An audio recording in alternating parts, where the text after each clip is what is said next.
شروع اللہ کا نام لے کر جو بڑا مہربان نہایت رحم والا ہے۔ اے نبی، مجاہد لوگ تم سے غنیمت کے مال کے بارے میں دریافت کرتے ہیں کہ کیا حکم ہے۔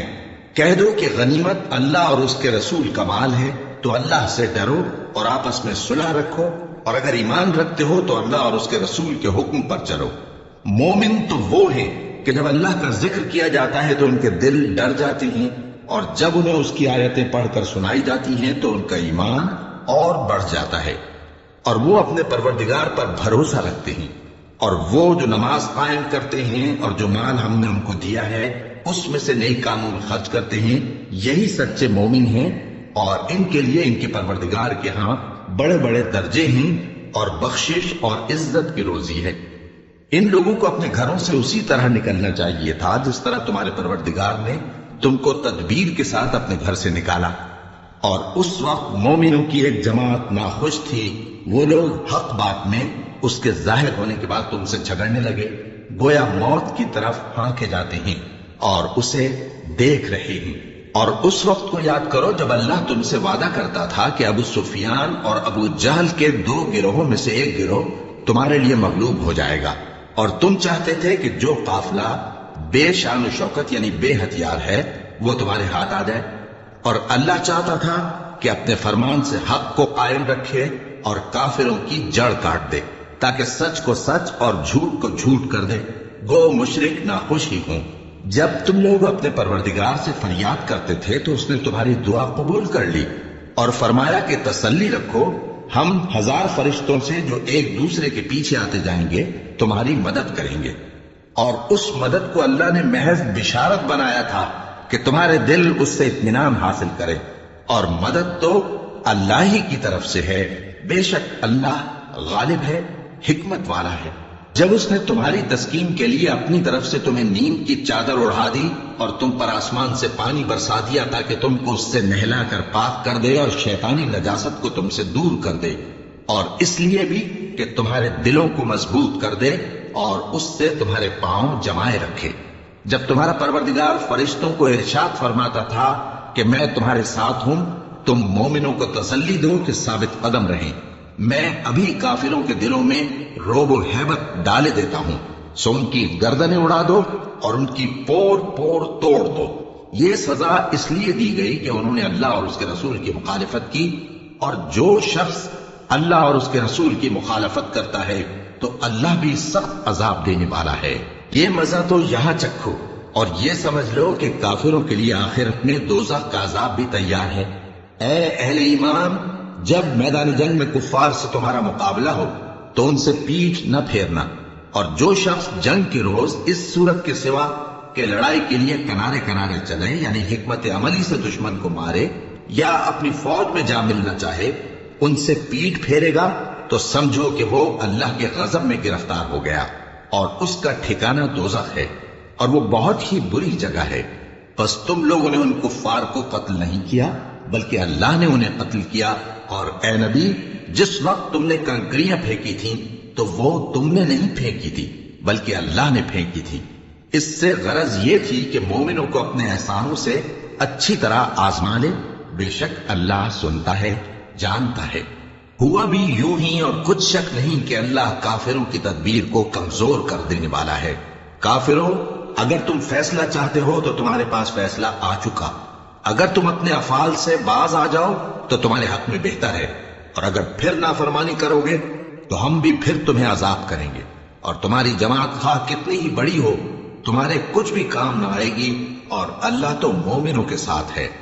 اے ایمان والو، اللہ اور اس کے رسول کے حکم پر چلو اور اس سے روگردانی نہ کرو جبکہ تم سنتے بھی ہو، اور ان لوگوں جیسے نہ ہونا جو کہتے ہیں کہ ہم نے سن لیا مگر حقیقت میں نہیں سنتے۔ کچھ شک نہیں کہ اللہ کے نزدیک تمام جانداروں میں بدترین وہ بہرے گونگے لوگ ہیں جو عقل سے کام نہیں لیتے، اور اگر اللہ ان میں خیر کی طلب دیکھتا تو ان کو سننے کی توفیق بخشتا، اور اگر یوں ہی انہیں سنوا دیتا تو وہ منہ پھیر کر بھاگ جاتے۔ مومنوں، اللہ اور اس کے رسول کا حکم قبول کرو جبکہ رسول تمہیں ایسے کام کے لیے بلاتے ہیں جو تم کو زندگی جاودہ بخشتا ہے، اور جان رکھو کہ اللہ آدمی اور اس کے دل کے درمیان حائل ہو جاتا ہے، اور یہ بھی کہ تم سب اس کے روبرو جمع کیے جاؤ گے۔ اور اس فتنے سے ڈرو جو خصوصیت کے ساتھ انہی لوگوں پر واقع نہ ہوگا جو تم میں گناہ گار ہیں، اور جان رکھو کہ اللہ سخت عذاب دینے والا ہے۔ اور اس وقت کو یاد کرو جب تم زمین مکہ میں قلیل اور ضعیف سمجھے جاتے تھے اور ڈرتے رہتے تھے کہ لوگ تمہیں اڑا نہ لے جائیں، یعنی ختم نہ کر دیں، تو اس نے تم کو جگہ دی اور اپنی مدد سے تم کو تقویت بخشی اور پاکیزہ چیزیں کھانے کو دیں تاکہ اس کا شکر کرو۔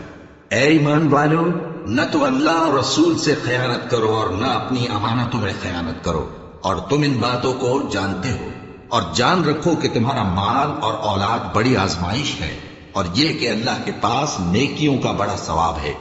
مومنو، اگر تم اللہ سے ڈرو گے تو وہ تمہارے لیے حق و باطل کا فرق ظاہر کر دے گا اور تمہارے گناہ مٹا دے گا اور تمہیں بخش دے گا، اور اللہ بڑے فضل والا ہے۔ اور اس وقت کو یاد کرو جب کافر لوگ تمہارے بارے میں چال چل رہے تھے کہ تم کو قید کر دیں یا جان سے مار دیں یا وطن سے نکال دیں، تو ادھر تو وہ چال چل رہے تھے اور ادھر اللہ تدبیر کر رہا تھا، اور اللہ بہترین تدبیر کرنے والا ہے۔ پناہ مانگتا ہوں میں اللہ کی شیطانی مردود سے۔ شروع اللہ کا نام لے کر جو بڑا مہربان نہایت رحم والا ہے۔ اور جب ان کو ہماری آیتیں پڑھ کر سنائی جاتی ہیں تو کہتے ہیں یہ کلام ہم نے سن لیا ہے، اگر ہم چاہیں تو اسی طرح کا کلام ہم بھی کہہ دیں، اور یہ ہے ہی کیا، صرف اگلے لوگوں کی حکایتیں ہیں۔ اور جب انہوں نے کہا کہ اے اللہ، اگر یہ قرآن تیری طرف سے برحق ہے تو ہم پر آسمان سے پتھر برسا یا کوئی اور تکلیف دینے والا عذاب بھیج دے۔ اور اللہ ایسا نہ تھا کہ جب تک اے پیغمبر تم ان میں تھے انہیں عذاب دیتا، اور نہ ایسا ہے کہ وہ تو بخشش مانگے اور اللہ انہیں عذاب دے۔ اور اب ان کے لیے کون سی وجہ ہے کہ وہ انہیں عذاب نہ دے، جبکہ وہ مسجد حرام میں نماز پڑھنے سے روکتے ہیں، جبکہ وہ اس مسجد کے متولی بھی نہیں ہیں۔ اس کے متولی تو صرف پرہیزگار ہیں، لیکن ان میں کے اکثر نہیں جانتے۔ اور ان لوگوں کی نماز خانہ کعبہ کے پاس سیٹیاں اور تالیاں بجانے کے سوا کچھ نہ تھی، تو تم جو کفر کرتے تھے اب اس کے بدلے عذاب کا مزہ چکھو۔ جو لوگ کافر ہیں اپنا مال خرچ کرتے ہیں کہ لوگوں کو اللہ کے راستے سے روکیں، سو ابھی اور خرچ کریں گے، مگر آخر وہ خرچ کرنا ان کے لیے موجب افسوس ہوگا، اور وہ مغلوب ہو جائیں گے، اور کافر لوگ دوزخ کی طرف ہانکے جائیں گے تاکہ اللہ پاک سے ناپاک کو الگ کر دے اور ناپاک کو ایک دوسرے پر رکھ کر ایک ڈھیر بنا دے، پھر اس کو دوزخ میں ڈال دے۔ یہی لوگ خسارہ پانے والے ہیں۔ اے پیغمبر، کفار سے کہہ دو کہ اگر وہ اپنے افعال سے باز آ جائیں تو جو ہو چکا وہ انہیں معاف کر دیا جائے گا، اور اگر پھر وہی حرکات کرنے لگیں گے تو اگلے لوگوں کا جو طریقہ جاری ہو چکا ہے وہی ان کے حق میں بھی برتا جائے گا۔ اور ان لوگوں سے لڑتے رہو یہاں تک کہ فتنہ یعنی کفر کا فساد باقی نہ رہے اور دین سب اللہ ہی کا ہو جائے، اور اگر وہ باز آ جائیں تو اللہ ان کے کاموں کو دیکھ رہا ہے، اور اگر روگردانی کریں تو جان رکھو کہ اللہ تمہارا حمایتی ہے، اور وہ خوب حمایتی اور خوب مددگار ہے۔ اور جان رکھو کہ جو مال غنیمت تم کفار سے حاصل کرو اس میں سے 5واں حصہ اللہ کا اور اس کے رسول کا اور اہل قرابت اور یتیموں کا اور محتاجوں کا اور مسافروں کا ہے۔ اگر تم اللہ پر اور اس نصرت پر ایمان رکھتے ہو جو حق و باطل میں فرق کرنے کے دن یعنی جنگ بدر میں جس دن دونوں فوجوں میں مٹ بھیڑ ہو گئی تھی، ہم نے اپنے محبوب بندے محمد صلی اللہ علیہ وآلہ وسلم پر نازل فرمائی، اور اللہ ہر چیز پر قادر ہے۔ جس وقت تم مدینے سے قریب کے ناکے پر تھے اور کافر دور کے ناکے پر، اور قافلہ تم سے نیچے اتر گیا تھا، اور اگر تم جنگ کے لیے آپس میں قرارداد کر لیتے تو وقت معین پر جمع ہونے میں تقدیم و تاخیر ہو جاتی، لیکن اللہ کو منظور تھا کہ جو کام ہو کر رہنے والا تھا اسے کر ہی ڈالے، تاکہ جو مرے بصیرت پر یعنی یقین جان کر مرے، اور جو جیتا رہے وہ بھی بصیرت پر یعنی حق پہچان کر جیتا رہے۔ اور کچھ شک نہیں کہ اللہ سنتا ہے، جانتا ہے۔ اس وقت اللہ نے تمہیں خواب میں کافروں کو تھوڑی تعداد میں دکھایا تھا، اور اگر بہت کر کے دکھاتا تو تم لوگ جی چھوڑ دیتے اور جو کام درپیش تھا اس میں جھگڑنے لگتے، لیکن اللہ نے تمہیں اس سے بچا لیا، بے شک وہ سینوں کی باتوں تک سے واقف ہے۔ اور اس وقت جب تم ایک دوسرے کے مقابل ہوئے تو کافروں کو تمہاری نظروں میں تھوڑا کر کے دکھاتا تھا اور تم کو ان کی نگاہوں میں تھوڑا کر کے دکھاتا تھا، تاکہ اللہ کو جو کام کرنا منظور تھا اسے کر ڈالے، اور سب کاموں کا رجوع اللہ ہی کی طرف ہے۔ مومنو، جب کفار کی کسی جماعت سے تمہارا مقابلہ ہو تو ثابت قدم رہو اور اللہ کو بہت بہت یاد کرو تاکہ مراد حاصل کر لو، اور اللہ اور اس کے رسول کے حکم پر چلو، اور آپس میں جھگڑا نہ کرنا کہ ایسا کرو گے تو تم بزدل ہو جاؤ گے اور تمہاری ہوا اکھڑ جائے گی، اور صبر سے کام لو کہ اللہ صبر کرنے والوں کا مددگار ہے۔ اور ان لوگوں جیسے نہ ہونا جو اتراتے ہوئے یعنی حق کا مقابلہ کرنے کے لیے اور لوگوں کو دکھانے کے لیے گھروں سے نکل آئے اور لوگوں کو اللہ کی راہ سے روکتے ہیں، اور جو اعمال یہ کرتے ہیں اللہ ان کا احاطہ کیے ہوئے ہے۔ اور جب شیطان نے ان کے اعمال ان کو آراستہ کر دکھائے اور کہا کہ آج کے دن لوگوں میں سے کوئی تم پر غالب نہ ہوگا اور میں تمہارا رفیق ہوں، لیکن جب دونوں فوجیں ایک دوسرے کے مقابل سفارہ ہوئیں تو پسپا ہو کر چل دیا اور کہنے لگا کہ مجھے تم سے کوئی واسطہ نہیں، میں تو ایسی چیزیں دیکھ رہا ہوں جو تم نہیں دیکھ سکتے، مجھے تو اللہ سے ڈر لگتا ہے اور اللہ سخت عذاب کرنے والا ہے۔ اس وقت منافق اور کافر جن کے دلوں میں بیماری تھی کہتے تھے کہ ان لوگوں کو ان کے دین نے مغرور کر رکھا ہے، اور جو شخص اللہ پر بھروسہ رکھتا ہے تو اللہ غالب ہے، حکمت والا ہے۔ اور کاش تم اس وقت کی کیفیت دیکھو جب فرشتے کافروں کی جانیں نکالتے ہیں کہ ان کے چہروں اور پیٹھوں پر مارتے جاتی ہیں اور کہتے ہیں اب آگ کے عذاب کا مزہ چکھو،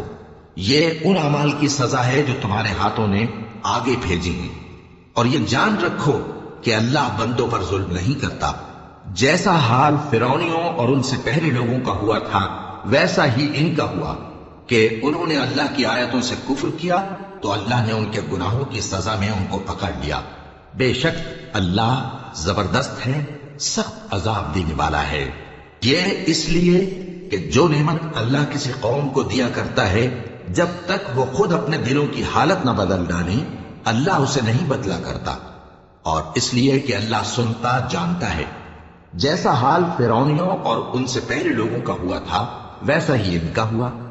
انہوں نے اپنے پروردگار کی آیتوں کو جھٹلایا تو ہم نے ان کو ان کے گناہوں کے سبب ہلاک کر ڈالا اور فرعونیوں کو ڈبو دیا، اور وہ سب ظالم تھے۔ جانداروں میں سب سے بدتر اللہ کے نزدیک وہ لوگ ہیں جو کافر ہیں، سو وہ ایمان نہیں لاتے۔ جن لوگوں سے تم نے صلح کا عہد کیا ہے پھر وہ ہر بار اپنے عہد کو توڑ ڈالتے ہیں اور اللہ سے نہیں ڈرتے، اگر تم ان کو لڑائی میں پاؤ تو انہیں ایسی سزا دو کہ جو لوگ ان کے پس پشت ہوں وہ ان کو دیکھ کر بھاگ جائیں، عجب نہیں کہ ان کو اس سے عبرت ہو۔ اور اگر تم کو کسی قوم سے دغابازی کا خوف ہو تو ان کا عہد انہی کی طرف پھینک دو کہ اس طرح تم سب برابر ہو جاؤ۔ کچھ شک نہیں کہ اللہ دغابازوں کو دوست نہیں رکھتا، اور کافر یہ خیال ہرگز نہ کریں کہ وہ آگے نکل گئے ہیں، وہ ہمیں عاجز نہیں کر سکتے۔ اور جہاں تک ہو سکے فوج کی جمعیت کے زور سے اور گھوڑوں کے تیار رکھنے سے ان کے مقابلے کے لیے مستعد رہو کہ اس سے اللہ کے دشمنوں اور تمہارے دشمنوں اور ان کے سوا اور لوگوں پر جن کو تم نہیں جانتے اور اللہ جانتا ہے ہیبت بیٹھی رہے گی، اور تم جو کچھ اللہ کی راہ میں خرچ کرو گے اس کا ثواب تم کو پورا پورا دیا جائے گا اور تمہارا ذرا نقصان نہ کیا جائے گا۔ اور اگر یہ لوگ صلح کی طرف مائل ہوں تو تم بھی اس کی طرف مائل ہو جاؤ، اور اللہ پر بھروسہ رکھو، کچھ شک نہیں کہ وہ سب کچھ سنتا ہے جانتا ہے۔ اور اگر یہ چاہیں کہ تم کو فریب دیں تو اللہ تمہیں کفایت کرے گا، وہی تو ہے جس نے تم کو اپنی مدد سے اور مسلمانوں کی جمعیت سے تقویت بخشی اور ان کے دلوں میں الفت پیدا کر دی، اور اگر تم دنیا بھر کی دولت خرچ کرتے تب بھی ان کے دلوں میں الفت پیدا نہ کر سکتے، مگر اللہ ہی نے ان میں الفت ڈال دی، بے شک وہ زبردست ہے، حکمت والا ہے۔ اے نبی، اللہ تم کو اور مومنوں کو جو تمہارے پیرو ہیں کافی ہے۔ اے نبی، مسلمانوں کو جہاد کی ترغیب دو، اگر تم میں 20 آدمی ثابت قدم رہنے والے ہوں گے تو 200 کافروں پر غالب رہیں گے، اور اگر 100 ایسے ہوں گے تو 1000 پر غالب رہیں گے، اس لیے کہ کافر ایسے لوگ ہیں کہ کچھ بھی سمجھ نہیں رکھتے۔ اب اللہ نے تم پر سے بوجھ ہلکا کر دیا اور معلوم کر لیا کہ ابھی تم میں کسی قدر کمزوری ہے، پس اگر تم میں 100 ثابت قدم رہنے والے ہوں گے تو وہ 200 پر غالب رہیں گے، اور اگر 1000 ہوں گے تو اللہ کے حکم سے 2000 پر غالب رہیں گے، اور اللہ ثابت قدم رہنے والوں کا مددگار ہے۔ پیغمبر کو شایع نہیں کہ اس کے قبضے میں قیدی رہیں جب تک کافروں کو قتل کر کے زمین میں کثرت سے خون نہ بہا دے۔ تم لوگ دنیا کے مال کے طالب ہو اور اللہ آخرت کی بھلائی چاہتا ہے، اور اللہ غالب ہے، حکمت والا ہے۔ اگر اللہ کا حکم پہلے نہ ہو چکا ہوتا تو جو فدیہ تم نے لیا ہے اس کے بدلے تم پر بڑا عذاب نازل ہوتا۔ اب جو مال غنیمت تمہیں ملا ہے اسے کھاؤ کہ وہ تمہارے لیے حلال طیب ہے، اور اللہ سے ڈرتے رہو، بے شک اللہ بخشنے والا ہے، مہربان ہے۔ اے پیغمبر، جو قیدی تمہارے قبضے میں یعنی گرفتار ہیں ان سے کہہ دو کہ اگر اللہ تمہارے دلوں میں نیکی معلوم کرے گا تو جو مال تم سے چھن گیا ہے اس سے بہتر تمہیں عنایت فرمائے گا، اور تمہارے گناہ بھی معاف کر دے گا، اور اللہ بخشنے والا ہے، مہربان ہے۔ اور اگر یہ لوگ تم سے دغا کرنا چاہیں گے تو یہ پہلے ہی اللہ سے دغا کر چکے ہیں، تو اس نے ان کو تمہارے قبضے میں کر دیا، اور اللہ دانا ہے، حکمت والا ہے۔ جو لوگ ایمان لائے اور جنہوں نے ہجرت کی اور اللہ کی راہ میں اپنے مال اور جان سے لڑے، وہ اور جنہوں نے ہجرت کرنے والوں کو جگہ دی اور ان کی مدد کی، وہ آپس میں ایک دوسرے کے رفیق ہیں۔ اور جو لوگ ایمان تو لے آئے لیکن ہجرت نہیں کی، تو جب تک وہ ہجرت نہ کریں تم کو ان کی رفاقت سے کچھ سروکار نہیں، اور اگر وہ تم سے دین کے معاملات میں مدد طلب کریں تو تم کو مدد کرنی لازم ہے، مگر ان لوگوں کے مقابلے میں کہ تم میں اور ان میں صلح کا عہد ہو مدد نہیں کرنی چاہیے، اور اللہ تمہارے سب کاموں کو دیکھ رہا ہے۔ اور جو لوگ کافر ہیں وہ بھی ایک دوسرے کے رفیق ہیں۔ تو مومنوں، اگر تم یہ کام نہ کرو گے تو ملک میں فتنہ برپا ہو جائے گا اور بڑا فساد مچے گا۔ اور جو لوگ ایمان لائے اور وطن سے ہجرت کر گئے اور اللہ کی راہ میں جہاد کرتے رہے، اور جنہوں نے ہجرت کرنے والوں کو جگہ دی اور ان کی مدد کی، یہی لوگ سچے مسلمان ہیں۔ ان کے لیے اللہ کے ہاں بخشش اور عزت کی روزی ہے۔ اور جو لوگ بعد میں ایمان لائے اور وطن سے ہجرت کر گئے اور تمہارے ساتھ ہو کر جہاد کرتے رہے، وہ بھی تمہیں میں سے ہیں۔ اور رشتہ دار اللہ کے حکم کی روح سے ایک دوسرے کے زیادہ حقدار ہیں، کچھ شک نہیں کہ اللہ ہر چیز سے واقف ہے۔